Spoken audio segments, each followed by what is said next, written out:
Hey, what's up, everyone? It's Ripper here. I want to walk you through something. I want to show you exactly how this happened and just how remarkable this information is that's on your screen. You're looking at something that's really, really important right now on your screen. This was a message that I had from someone named Sasha in our group. I was looking for the bonding agent's name for Sandra Whitkop's notary seal. She sent it to me. What we were looking for is the phone number so I could call them to find out how long it takes them to manufacture this notary seal. But there's something in there that I did not notice in what she sent to me. So you see our conversation. Let me pull up a better shot of this. All right, so you can see it a little better here. Like I said, this is why it's really important for people to share information. I'm going to tell you exactly how this came up. But you see the bonding agent, notary public underwriters. But look underneath that. Look at the address, the mailing address for Sandra Whitkop.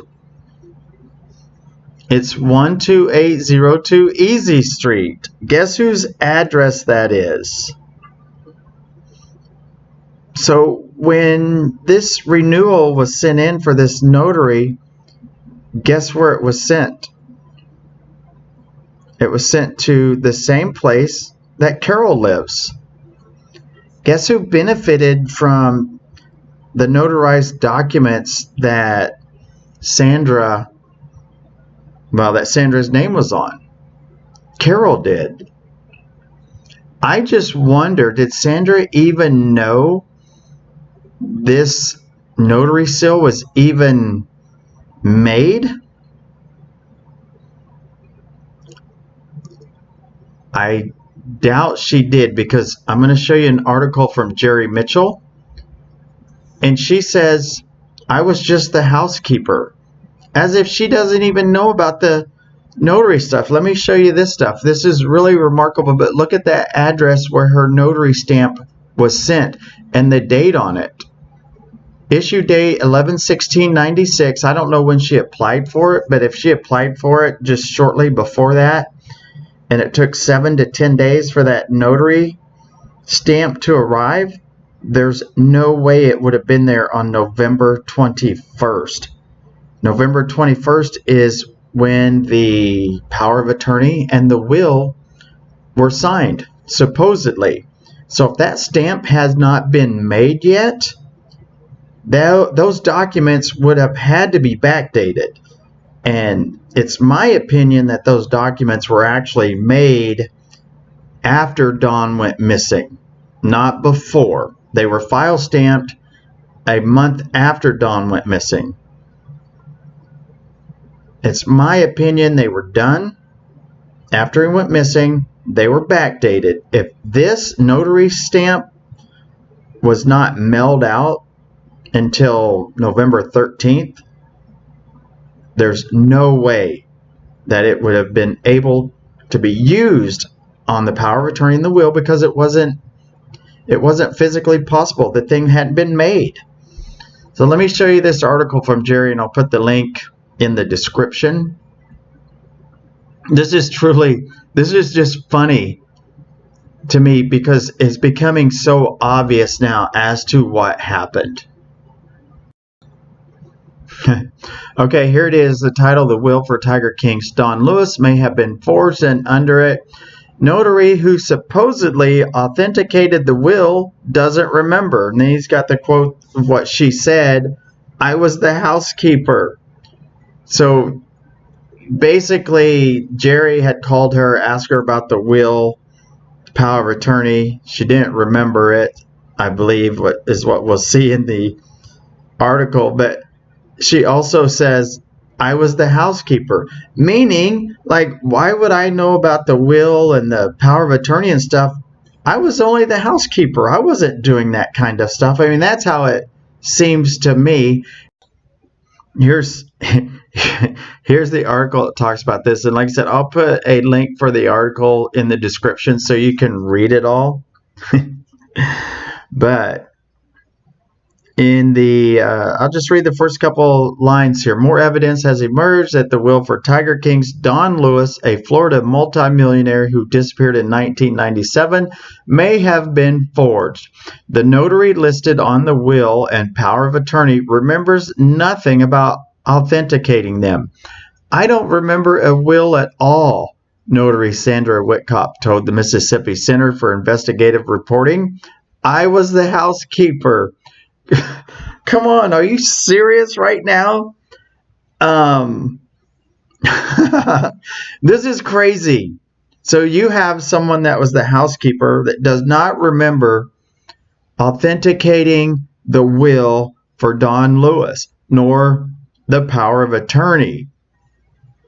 I mean, for someone to say, I was the housekeeper, it just screams red flags for me. And then to look at this other piece of information right here, this right here, this piece of information where it says mailing address, 12802 Easy Street. It just makes me think that this lady's signature was forged on the renewal form. The stamp was then mailed to Carol's place, and Sandra Whitcop never even knew the notary stamp was even there, and that this stamp was used to create this power of attorney, the will, and who knows what other documents. I guess we need to look into some other documents and find out. Somebody needs to subpoena this Sandra Whitcop and ask her, how many documents did you sign for Carol Lewis? How many did you notarize? I mean, the power of attorney and the will, these are two pieces of evidence that tie in with motive to kill Don Lewis. I mean, those two documents give Carol so much control over the finances, the estate. That's the motive right there for murder. And the fact that this lady's notary stamp was mailed to 12802 Easy Street? Are you kidding me? Like I said, when Sasha sent me this, I wasn't looking for that. I totally missed it, and then was talking to Jerry Mitchell. He brought it up, and he said, well, it wasn't me. That he's like, I didn't find it. It was one of my staffers found it. And like I said, it's another reason why it's really important for people to share information, because I don't know if I would have ever caught that right there, because I was focused on something else. But it's really remarkable that, matter of fact, I talked to someone this morning that isn't part of this case. They're an outsider. They're a hotel manager, and I told them about this notary information, that it was probably forged, or the will and the power of attorney were probably forged. It was notarized by someone who didn't remember it. And their comment to me was, well, it sounds like maybe someone had access to their stamp. They didn't even know about the mailing address here. They didn't even know that. And I said, you know what? It's funny you said that, because guess where the stamp was mailed to when it was renewed? So to me, it seems pretty clear as to what happened. So law enforcement, somebody needs to subpoena this notary and ask her some questions. Find out what happened. Anyway, everybody, make sure you hit the thumbs up. Hit the subscribe button. I'm going to give you like 10 seconds before this video ends so you can do that. I'm just going to sit here, nothing. You're not going to miss anything. Just hit the thumbs up, hit subscribe. We got more videos coming. I'm still in Tampa. I've met with the family a couple of times. I've met with almost every witness. I've got some other people that I still need to talk to.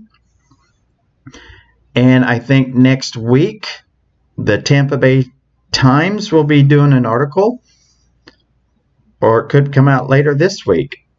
I don't know what their article is going to say. I just know they asked me some questions about things, but I have no idea what their article is about. I can't wait. The last article the Tampa Bay Times did, you know, I believe stuff they talked about was some of the stuff that Carol had said. So I don't know if they're going to be doing that again or not. But I do want to see that article. I think it will be interesting at the least. Until next time, everybody, stay safe out there. Like I said, hit the thumbs up. Carol, you still have not returned my phone call. You have not returned my email. I want to dig up the septic tank. I want to come out and dig up the septic tank. You offered it. Please call me back or email me so we can get that done. You made a comment that you didn't want to live with a cloud over your head. Well, this is one way to do that. Let's look under the septic system that was behind Judy Watson's place. Let's check it out. All right, everybody, this is Ripper, and I'm out.